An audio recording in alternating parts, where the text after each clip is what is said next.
पहली न्यूज जो है G20 फॉरेन मिनिस्टर्स मीट, ठीक है, क्या आई? G20 फॉरेन मिनिस्टर मीट, ये कुछ इंपॉर्टेंट नहीं, अब आपसे इसमें पूछ क्या सकता है वो इंपॉर्टेंट है। सबसे पहला क्वेश्चन कि रिसेंटली G20 की विदेश मंत्रालय की बैठक हुई या विदेश मंत्रियों की बैठक हुई, जो किसने होस्ट करी? Saudi Arabia. Saudi Arabia. पहला क्वेश्चन, ठीक है। मेरा ऑब्जेक्टिव अभी यहाँ पे आपको जो तैयार कराना है, वो जो अपकमिंग एग्जाम है उनका करंट अफेयर है ना, वो तैयार कराना है। इसीलिए हम इसको ऐसे पढ़ा रहे हैं कि आप वन वर्ड वाले भी क्वेश्चन कर पाइए, और पीछे जो मेन पॉइंट अभी से भी जो पूछा जा सकता है वो भी आप कवर कर लीजिए, राइट। पहला पॉइंट हो गया कि G20 की फॉरेन मिनिस्टर मीट अभी रिसेंटली हुई, और किसने होस्ट करी? सऊदी अरेबिया ने करी, ठीक है। ऑब्जेक्टिव क्या था, ये टॉपिक क्या था? तो टॉपिक है cross border movement एमिड the covid pandemic. Corona virus के टाइम में जो लोग विदेश यानी क्रॉस बॉर्डर मूवमेंट होता है, उसको कैसे क्या करना है, कैसे उसको मैनेज करना है, इसको लेकर ही मीटिंग हुई, राइट। ये इंपॉर्टेंट पॉइंट नहीं है, तो आप ऐसे समझ लीजिए अभी हाल में ही G20 की सऊदी अरेबिया ने एक मीटिंग होस्ट करी, जिसका ऑब्जेक्टिव है कोरोना वायरस के टाइम पर या कोरोना पैंडेमिक के टाइम पे क्रॉस बॉर्डर मूवमेंट को मैनेज करना। क्लियर हो गया कि point? Yes sir. Yes sir. Next question पूछेगा कि G20 का अध्यक्ष या प्रेसिडेंसी किसके पास है? तो आप हमेशा ये याद रखिएगा, जहां पे भी मीटिंग होती है ज्यादातर वही होस्ट होते हैं और वही प्रेसिडेंट होते हैं। जैसे इस समय G20 जो कि 20 देशों का समूह है, उसका प्रेसिडेंट कौन है? Saudi Arabia. दूसरा क्वेश्चन इंपॉर्टेंट होता है, ठीक है। Yes sir. तीसरा क्वेश्चन, दुनिया का पहला अरब नेशन कौन सा है जिसने G20 की प्रेसिडेंसी ली है? तो आंसर क्या होगा? Saudi Saudi Arabia. Arabia. Saudi Arabia. तो यहाँ 3 पॉइंट आपने पढ़ लिए। पहला है G20 फॉरेन मिनिस्टर की मीटिंग अभी हाल में हुई, सऊदी अरेबिया ने होस्ट करी। दूसरा क्वेश्चन, G20 का वर्तमान समय में प्रेसिडेंट कौन है, प्रेसिडेंसी कंट्री कौन सी है? तो आंसर क्या है? Saudi Arabia. और पहला अरब नेशन जिसने G20 की प्रेसिडेंसी करी है वो कौन सा है? Saudi Arabia. ये 3 क्वेश्चन आपके यहाँ पे तैयार हो जाते हैं। क्लियर? Yes sir. अब आगे थोड़ा सा रिलेट करके पूछते हैं, आखिर G20 है क्या? What is G20? ठीक है, G20 क्या है? तो देखिए G20 एक ग्रुप है, 19 देश और European country, sorry European union. तो किसका है? 19 कंट्रीज हैं और एक यूरोपियन यूनियन है, तो टोटल मिलाकर कितने हो गए? G20। क्लियर? तो मैं आपसे सर। पहला प्रश्न पूछूं, G20 में कितने देश शामिल हैं? तो आंसर क्या होगा? Sir 19 countries. राइट आंसर है 19, 19 देश। और टोटल कितने मेंबर्स हैं? 20। ठीक है, एक यूरोपियन यूनियन है। कोई मुझे बता सकता है number of member countries in European union कितने मेंबर? शायद 28। 28, right, very good Ayushi. G20 European union में वर्तमान में 28 देश हैं। इन सब के अलावा G20 में IMF, इंटरनेशनल मॉनेटरी फंड और वर्ल्ड बैंक भी क्या है? रिप्रेजेंटेटिव है। मेंबर नहीं है, क्या है? रिप्रेजेंटेटिव। क्लियर हो गया सबको? Yes sir. तो याद रखिएगा G20 में जो मेंबर्स हैं, मेंबर कंट्री हैं, वो है 19। मेंबर कंट्रीज कितने हैं? 19। इसके अलावा एक ऑर्गेनाइजेशन है, उसका नाम क्या है? European union. और इसके अलावा 2 रिप्रेजेंटेटिव हैं, कौन कौन से? IMF और वर्ल्ड बैंक। क्लियर? और आयुषी जी ने बताया यूरोपियन यूनियन में कितने मेंबर कंट्रीज हैं? 28 कंट्रीज हैं। और ये 28 कहाँ के? 28 यूरोप के हैं। कोई मुझे बता सकता है कि 28 नंबर का कंट्री कौन है यूरोपियन यूनियन में? क्रोएशिया। याद करिए, क्या क्या नाम होगा? क्रोएशिया। ये क्वेश्चन पूछा जा सकता है। सबसे आखिरी देश यूरोपियन यूनियन ज्वाइन करने वाला क्या था? क्रोएशिया था। क्लियर? यूरोपियन यूनियन का कंट्री क्रोएशिया। आगे देखते हैं हम लोग।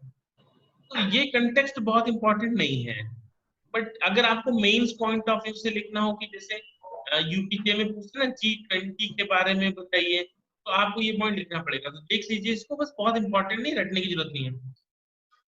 मैंने आपको बताया 20 मेंबर्स का ग्रुप है, 20 मेंबर यूज कर रहा हूँ वर्ल्ड, ठीक है। 20 मेंबर में 19 कंट्री यूरोपियन यूनियन है, और इसमें से ज्यादातर क्या है, इमर्जिंग इकोनॉमीज है, डेवलप्ड कंट्री में इमर्जिंग इकोनॉमी है। दुनिया की 2/3 world population, 2/3 of the world population, 85% of GDP, 80% of global investment and 75% of global trade को रिप्रेजेंट कौन करता है, G20। इंपॉर्टेंट नहीं है बेटा पढ़ने के पॉइंट ऑफ व्यू से या प्री पॉइंट ऑफ व्यू से, बट मेंस के लिए इंपॉर्टेंट है, तो आप इसको याद कर सकते हैं, अपनी किसी ऐसे नोट्स में ले सकते हैं जहां के लिए आप मेंस की तैयारी कर रहे हो, राइट। अब प्री पॉइंट ऑफ व्यू से ये इंपॉर्टेंट है, देखो कि इनमें से कौन सा मेंबर G20 कंट्री का नहीं है। क्लियर। अब इसके दो ऑप्शन है, या तो ये 20 देश आप याद कर लो, और या तो दिमाग लगा लो। हम दिमाग लगाना आपको बता रहे हैं। पहला, अगर आप यूएसए या आपके नॉर्थ अमेरिका का कोई कंट्री दिखे तो इसमें नहीं मिलेगा आपको, यानी यूएसए नहीं है, कनाडा नहीं है, सॉरी नॉर्थ अमेरिका में यूएसए को छोड़कर कोई नहीं है, ठीक है। कनाडा नहीं है, और जो मिडिल अमेरिकन है, सेंट्रल अमेरिकन कंट्रीज है, वो नहीं है। तो ये धीरे धीरे याद हो जाएगा। अभी के लिए पॉइंट ऑफ व्यू से क्या कर सकते हैं, आप इसको याद ही कर लो, आपके लिए ज्यादा इजी रहेगा अभी। तो आप देखो, क्या इंडिया है G20 का member? Yes sir. Yes, sir. यही पूछेंगे बस आपसे ना, इंडिया को पूछेंगे। India is the member of G20 countries. Clear, ठीक है। Yes, sir. अगला अभी क्वेश्चन, हुआ नहीं है। G20 का हेडक्वार्टर कहाँ पे है? तो कहाँ पे है, कहाँ पे है? सर It अभी does नहीं not है। have any permanent secretary or headquarter। ना कोई हेडक्वार्टर है, ना कोई।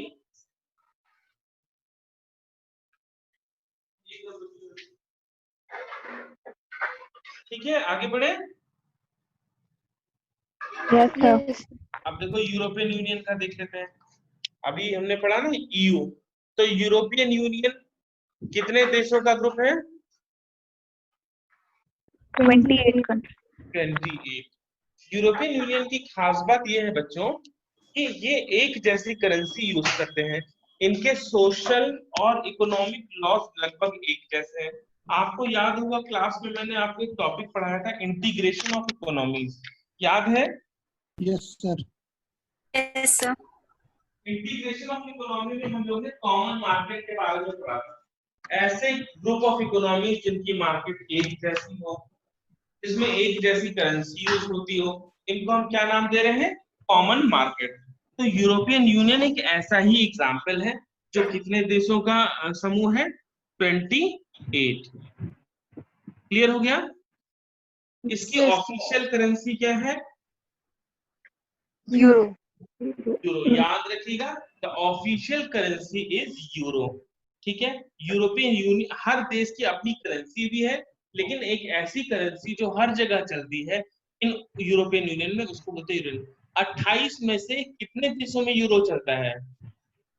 19। ठीक है। और आप ये याद रखिए, 19 देशों में तो यूरो चलता है, लेकिन इन 9 मेंबर कंट्रीज में यूरो यूज नहीं होता है, ठीक है। तो पहला क्वेश्चन आपसे पूछा जाएगा, पहला स्टेटमेंट होगा कि there are 28 member countries in European union.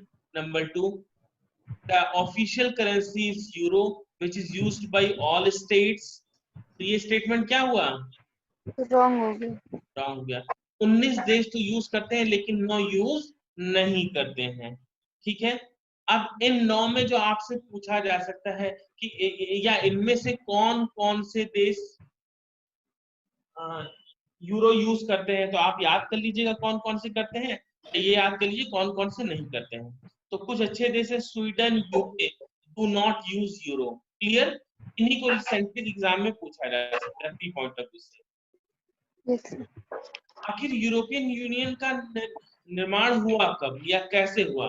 तो एक ट्रीटी है जिसको हम लोग बोलते हैं मैस्ट्रिक्ट ट्रीटी। क्या बोलते हैं? मैस्ट्रिक्ट ट्रीटी। और ये कब आई थी फोर्स में? 1993। इंपॉर्टेंट पॉइंट है, यूरोपियन यूनियन का फॉर्मेशन मैस्ट्रिक्ट ट्रीटी से 1993 में हुआ। क्लियर हो गया सबको? Yes sir. आगे देखिए, 2012 में यूरोपियन यूनियन को नोबेल पीस प्राइज भी मिला था। तो पूछेंगे कि इनमें से किस किस संस्था को नोबेल प्राइज मिला हुआ है, तो धीरे धीरे आपको याद करना होगा किसको किसको मिला है। जैसे आपको याद होगा United nation human right commission को मिला हुआ है, ईयू को मिला हुआ है। तो ऐसे जब भी आप धीरे धीरे पढ़ते रहोगे तो आपको याद होता रहेगा इस संस्था को मिला है, इस संस्था को नहीं मिला है। तो अभी के लिए ईयू को 2012 में नोबेल प्राइज मिला हुआ है, राइट? Yes sir. ये भी पॉइंट लास्ट है, मैंने बताया था आपको।